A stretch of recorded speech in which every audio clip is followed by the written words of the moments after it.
boxing in June is coming back, or boxing is coming back in a major way in June. With a vengeance. So, with a vengeance. So we got 50 million top ranked shows, and I'm happy to see them. 15.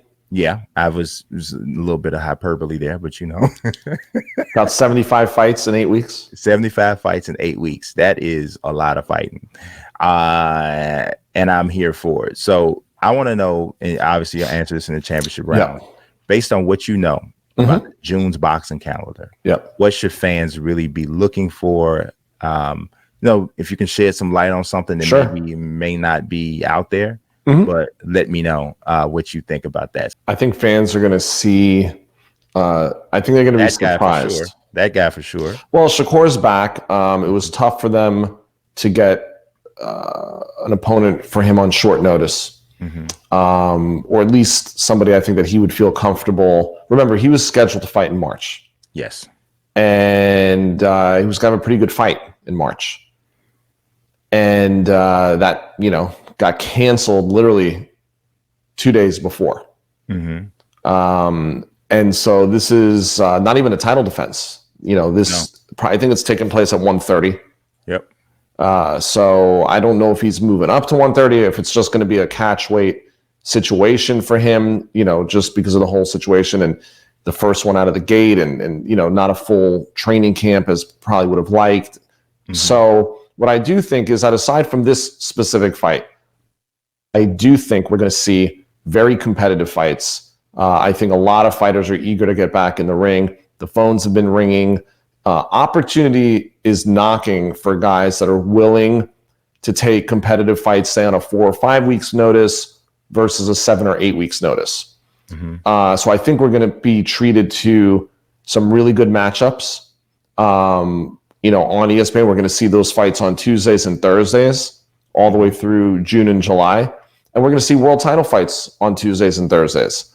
So I just think that what's going to happen is, as this thing moves along, I think we're just going to see more and more competitive matchups.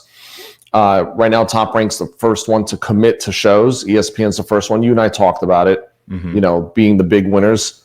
I just think that, like I said, I think you're going to see some people break through by taking risks. I think that there'll be some names out there that sort of kind of have a coming out party due to taking fights and taking that risk because I'm there. So, I mean, I think fight fans are in. I think, you know what I think? I think we're getting like the spirit of Tuesday night fights. Yeah. Of USA Tuesday night fights. I really think we're going to see some upsets. I think we're going to see some guys emerge as not household names, but on the way. You know, guys that are going to start to get their names in the conversation. Because guys that normally wouldn't have had the opportunity to be seen between 750,000 and a million people per broadcast are now going to get that visibility. Yep. And everyone's going to be locked in. Yep. It's kind of this is what I was saying, like at the very beginning, even before all these fights started being announced. This was what you just said was really kind of the picture that I was painting. Just guys been seizing the opportunity of, you know, because there's certain fights, certain guys who are priced out of this situation. Right. You know, they're like, hey, no, well, I'm not fighting if I can't get a piece of a pay-per-view. And, so the promoters don't want to pay this because they don't have the gate and blah, blah, blah, blah, blah. So now you got guys who are like, well, I'll fight. So let me give you an interesting point about pricing out and price and where that stands. Now, we talked about the UFC, someone being unhappy or potentially unhappy, how they needed that money. Right? You know, that's like the low end of the base purse for what some of these guys are getting right now to perform at, you know, shorter notice. There's been some narrative that promoters are cutting pay. There's only one promoter right now that's going to be promoting boxing. It's Top Rank. Yeah. And they haven't cut anyone's pay. Look like he's doing a good job, man. They look like they're doing a great job. But what I'm saying is they haven't cut anyone's pay. Right. Like it's like all these assumptions that have been made and all of these ideas that fighters are taking less money. No one's taking less money yet. I mean, if it ain't anybody's fault. So I mean, you know right. But what I'm saying is people are under this assumption that fighters are going to get the short end of the stick. So far, the phone has been ringing And everybody that I represent that has been offered fights hasn't been lowballed or offered money less than they would be getting for a co-main, or the semi on the ESPN television broadcast. Right. So, I think what I'm saying is that, fighters are getting to stay active, they're getting opportunity, and they're getting paid pretty much as if these fights were still taking place with an audience, or, with a audience inside the arena. Right. Yeah. Yeah. I think that we just have to see how this all starts to transpire, because, it's a different time, and I can't wait to see what the actual presentation looks like from a television standpoint. I'm excited about, because they've had an opportunity, if they've taken it, to look at how the WWE presents their stuff, how AEW presents their stuff, and then how the UFC has presented their stuff. And so now I want to see, what do they do with their presentation? Because I really haven't seen anybody. What I've been seeing people do thus far is cope with not having fans. What I really want to see a promotion do is try to create a specific experience, specifically geared around not having fans. Well, let me tell you what I heard today. Yes. Oh, because I spoke, I speak with Mark Kriegel. Yes. Who was on the ESPN broadcast. And he told me that he'll be broadcasting from home. So what I'm thinking is that, from what I understand, the commentators are not going to be on site. Wow. They're all going to be commentating remotely. So here's the thing. I think what Top Rank is, their main concern, and ultimately what they're showing, is that these events will be done in a safe manner. So with the strictest of COVID protocol. So let me ask this. Yes. Is he the only one that's broadcasting from home, or is everybody? No, everybody. From what I understand, everybody's broadcasting from home. Okay. And so, which, I mean, this isn't like, it's not like with the proper setup, you can't sound just like you sound on air. I mean, absolutely. These guys are sitting there ringside watching a monitor anyway. Absolutely. I mean, if you look at them, very rarely do they lift their heads up. Yeah, and they're watching the monitor because you're getting the better angle. You're not missing anything. Right, because when you're judging a fight, I don't know how many people have ever tried to judge a fight from ring or octagon side. Whether they want to admit to you or not, there are times where you can't see. That's why they occupy 3 different positions. Yeah, there are times where you can't see. So there really should probably be 5 judges, to be honest. I feel like I've written about this. Oh, you have? I didn't know that. Yeah. After the Triple G Canelo fight, I wrote about boxing needs to revisit how it judges fights. And I talked about adapting the Olympic style of looking at get a bigger sample size. Okay. Instead of 3 judges where you need 2 to agree, get 5 judges. I think you need 5 judges. I think you need 1 person on each side of the ring, and you need 1 person who is judging from above. Yeah.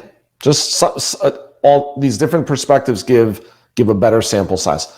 So getting back to what I heard is that, just so you know, I'm not even able to go to all the fights in which my fighters are fighting, which I attend every fight. Unless I'm in the corner. It's 2 people plus the fighter. Right. So that really limits the 3rd person that would normally be going. So they're really, cutting it down to the bare minimum and the bare minimum of production in order to, mitigate any risk. So that might change and open up as things evolve. Right. But I think out of the gate, they're trying to limit the potential risks that would be involved with having as many people there that can perform their duties remotely. Right. I mean, if you really think about it. Yeah. If you really think about it, the ring announcer, I mean, it's really for the audience and attendance. Yeah. I mean, you could accomplish the same thing and just have the referee, have them ring that bell. I mean, with no audience there, I mean, you could argue that there's really no need for it in the traditional sense. Yeah, you could. I mean, I mean, the ring announcer leaves the ring anyway. The referee says, ready, points for the timekeeper, hits the bell. I mean, you don't really need the ring announcer. Yeah, I mean, I like it, but yeah, I mean, remember, we're talking about unique times. I mean, I like it too. I like fans in the stands. Yeah. I mean, but you can definitely get away with it. So we'll see what happens. I mean, I'm still not understanding how the casinos are opening June 4. I guess maybe this particular one. Well, did you see? I've been seeing some of the ads for it, and they are literally setting it up where you have like all these individual cubicles everywhere. It's crazy. I mean, I was looking like, are you serious? Yeah. I'm like, mercy, really? So this is what these are the links that we're going to get this back cracking. I'm like, this is like, they were like, be ready for a new intimate Las Vegas. All right. Like, maybe it'll work. I'm like, oh my God, this is bad. We'll see. If I'm out there, I'll report to you. Okay. Oh my God. You know, it's just crazy. I'm gonna tell you guys, I'm gonna tell you something as we leave. And this is totally crazy, but I just reminded myself of this when I just said this is bad. I have met him one time. It was very, very briefly. But if there's a person right now in combat sports that I most want to have a conversation with, it is 100% Daniel Cormier. Daniel Cormier is so freaking entertaining. I don't know if you listen to him during commentary. So he has this perfect blend, and this is totally off the cuff, but he has this perfect blend of everyman kind of I'm watching a fight and this is awesome, to this absolute expertise in every aspect of the fight. And then there is this great level of humility. You would totally not know you're listening to one of the greatest mixed martial artists of all time. Right. But then every so often, if he has to remind somebody who he is, he flips the switch and goes, "No, come on, John, you know who I am." And then he goes back to every man Daniel Cormier. He is so awesome.